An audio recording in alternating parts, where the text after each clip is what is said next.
Welcome to Reliance Community Church. Our heart's desire is to help you connect with the living hope, Jesus Christ, by building a relationship with Him. The more we focus on discovering who God really is through Jesus Christ, the more we are changed. Knowing God intimately can transform your life into one of passion, joy, adventure, and peace. We hope this teaching can help you in your own personal journey. If there is anything we can do to assist you in that journey, pray for you, or encourage you, don't hesitate to contact us, and we'll tell you how to do that at the end of this teaching. We are so glad you are here with us today. And now, Pastor Joel. I want to share something with you that I think is really important, and this has nothing to do with the church and any transition, okay? This is for you. Here's what I believe. Now, everybody look at me right in the eye when I say this. I want you to believe that God has something greater for you. Do you believe that? If you don't believe God has something greater for you, you will live stuck, yes or no? That's every person in the room, including me. God has something far greater for me, but I have to learn how to walk into that, what God gave me. Now, not everybody can get excited about this thought because not everybody likes change. Again, I am not talking about the church. I'm talking about your life, because when I pray for you, I think there's greater opportunity for you in business, in relationship, in spirit, in everything, and I want to speak to that. Are you with me? So this isn't about signing up to be a volunteer. This is about you acclaiming what God has already destined for you, okay? So as I think about this, Ecclesiastes 3:1 says this, to everything there is a season, a time for every purpose under the sun. In history, there have always been seasons. There is a spring, there's a summer, there's a fall, and there's a winter. And if you live in actually a place where there are the four seasons, you will know that in the winter season, a lot of things die. Then spring follows the winter and they start coming back to life. And then in the summer season, they just become more and more. And then the fall, it changes again. The trees change color. And there's all these different seasons. See, spiritually, it's the same. There are times in your journey when certain things just stop. And they're not designed to keep you paralyzed. They're designed to launch you into something more. Are you with me so far? So here's what takes place in our life. God uses change to make me better. God uses change to make me better. God uses things to make me stronger. See, what happens is this. Track with me. In your journey, you will have highs and lows, yes or no? And those highs sometimes can be debilitating in the sense that you're just waiting for the glass slipper to break because you're not expecting good. And there's times when things are so low, it's like, how much lower can we go? So what I want to teach you this morning is this. Life is constantly full of change. But the thing I want to teach you is, don't sabotage the things God has for you. What that means is, even if things are hard, don't sabotage what you're learning. Learn through it to get better. So then when you walk into the greater, you're not sabotaging the great things. I've never heard anybody preach about sabotaging the blessings of God, but it's a reality. If I speak to you today and say, you're about to walk into a new season of health, finance, joy, everything, you'd all say, oh yeah. But on the other side of your brain, you'd say, but.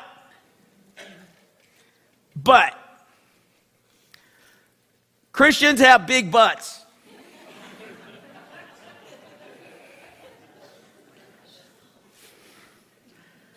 You just come up with this big but line. You're telling me, but I can't.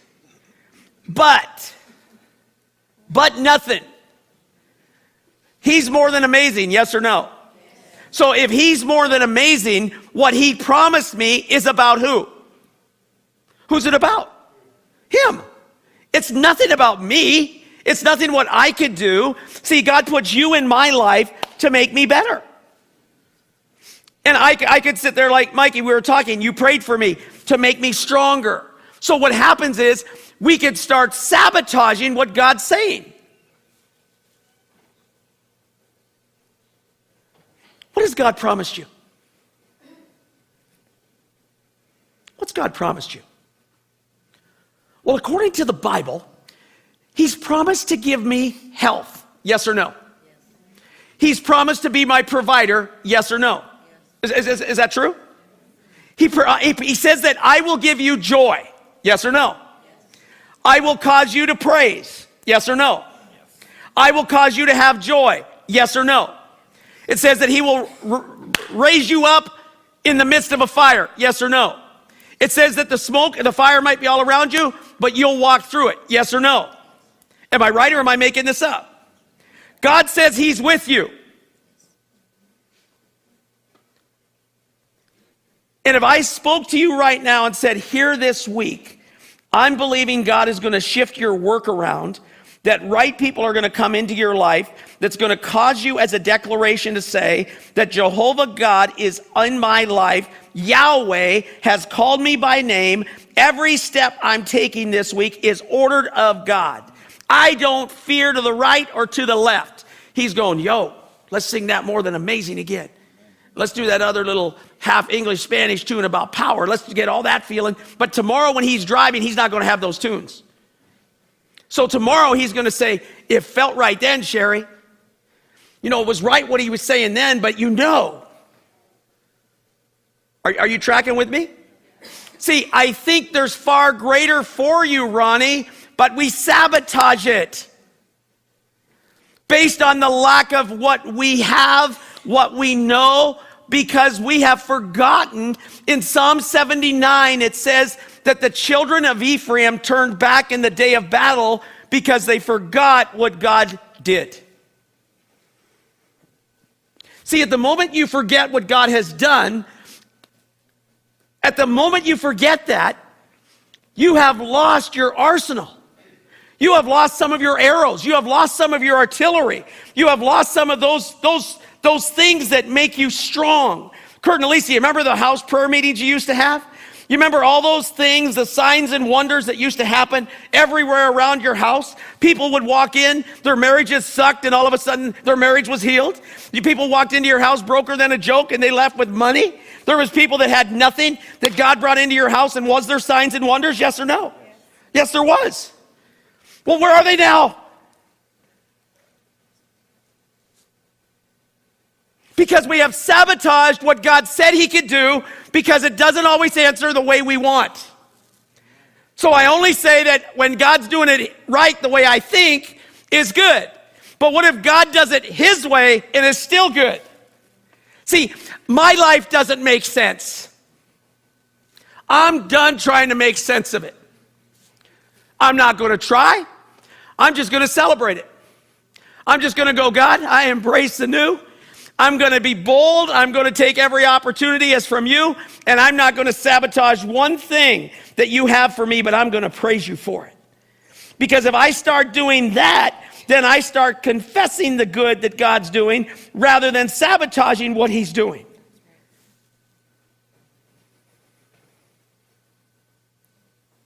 How many ever been so broke that you were praying, oh God, just give me $20. Anybody besides me ever? The rest of you lying. I mean, I was sitting there. There was a time I was going, God, I'm in church, and they're talking about tithing, Roman and Pat. And if I could just cash in one of the pastor's hubcaps, I could have had food for 2 months. And I was just praising the Lord. I'm putting in my money. Oh my, I was like, oh my. Whew. I put in that $5 that I was believing one day would have 3 zeros with it, but I only had 5 at that moment. And I said, God, you know, I got 2 kids right here. It'd be really cool if you could give me a little cash to bless my kids today. Anybody ever pray that prayer besides me? I did that prayer. I finished it, and I'm walking out. And I'm walking the whole way to the car, and I got my eyes open, looking for anybody that has cash. Bless them. Send them my way, Nick. And they all walked the other way. And I said, see, God, you don't care about the little things.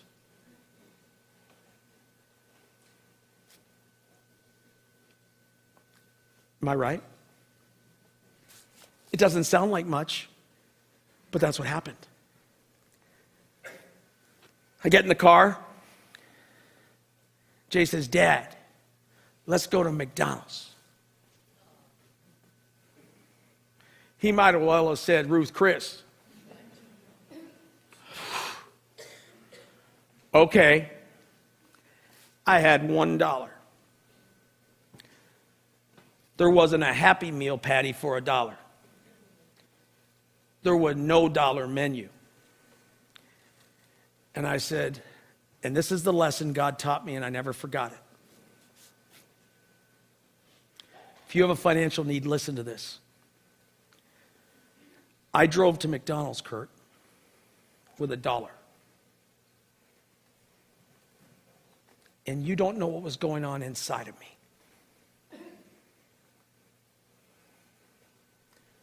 I said, God, I want to teach my children that you don't fail. I want to teach that you are Jehovah Jireh. I'm not going to tell them I have no money. I pulled into McDonald's. My kids get out. They had it down, Scotty. When I had a little money, we could do the Happy Meal number 2. 2 cheeseburgers, fries, and a Coke with 3 straws. So don't tell me I don't know what it is to have nothing.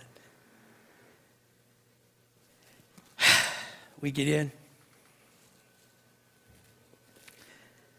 Walk up to the counter.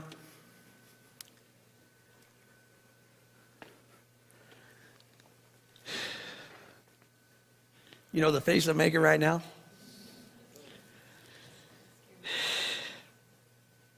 You know me, I'm happy. Hi! The lady says, how can I help you? I go, no, I couldn't do nothing. And behind her steps the manager and says, Pastor Joel, didn't you used to be a pastor at a church? Yeah. Today's lunch is on me. Thank you.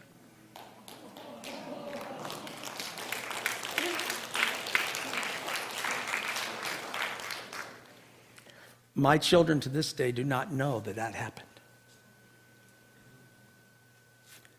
I could have sabotaged a blessing because I limited the hand of God. When I told you that story, your mind just started to think of miracles that you've had in your life. That's what it did. It prompted you to start thinking about stories that God has done for you that you forgot about, that all of a sudden he stirred them back up. Because what basically happens is sabotages any underhanded interference with production. The enemy wants to inhibit production of what he wants to teach you. And if he could do it underhandedly, he will do that. I still will have financial challenges, but you know who still shows up? Not the McDonald's manager. I don't know where he went.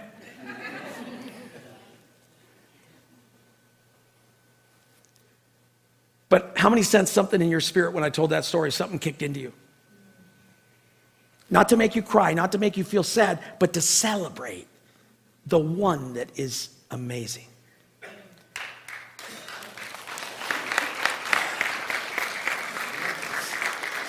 See, the lesson I want you to get quickly, I'm not going to preach long today, is this. I want you to understand that you can embrace the season of life that you're in. Whether it's a season of rain or a season of sunshine, God is using it to shape you and prepare you for your future. Embrace the season. If you don't embrace the season, it will embrace you. And if seasons embrace you, you will get sucked into the gravitational pull of seasons rather than you pulling the season. You hear what I'm saying? If you allow the season to pull you, it's embracing you. You are stuck with its embrace.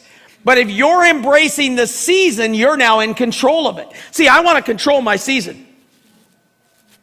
I can't control every bit of it, but I can control a lot of it. So I will hold on to that season so it's not jerking me all over the place. You know what I mean? No, I don't like that. I like stability. So here's the lesson.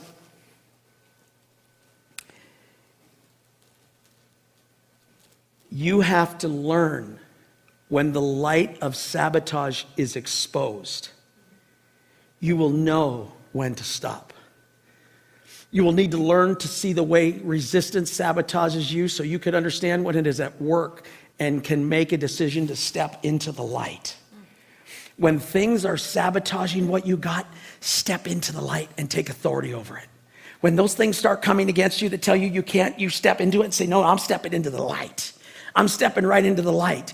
I'm stepping into what I know because nothing can stop me from what I know because that's what I'm going to. So nothing can sabotage. Nothing can sabotage what God says. If God says he is, then God will, yes or no? If God says he can he? So nothing can sabotage God, am I right? The only thing that can sabotage God is the human mind. And when a human mind becomes to sabotage, that means it's trying to cause your blessings to be controlled by a man, to be controlled by a human thing rather than supernatural. I believe everything that will come your way that you desire of God can be brought to you supernaturally, but also you have to do things naturally. Am I right? There's times that you have to do in order to get. Things just don't get dropped on you. I still had to drive to McDonald's. He didn't deliver. I had to do that. So I had to change my thinking. Doesn't that change the game?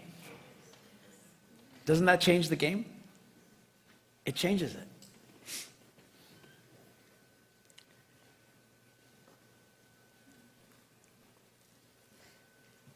Just be still just for a minute. I think the coolest part of church is we don't have to stay where we were, but we can move to where we need to go. God wants to move you into something great. Thanks for listening to the teaching of Reliance Community Church of Upland, California. To discover more about us or to contact us, visit our website at www.reliance-cc.org, or you may also email us at info@reliance-cc.org, or call us at 909-294-6324. You may also write us at P.O. Box 966, Upland, California, 91785. We believe you are blessed, and we hope we've helped you deepen your relationship with the living hope, Jesus Christ.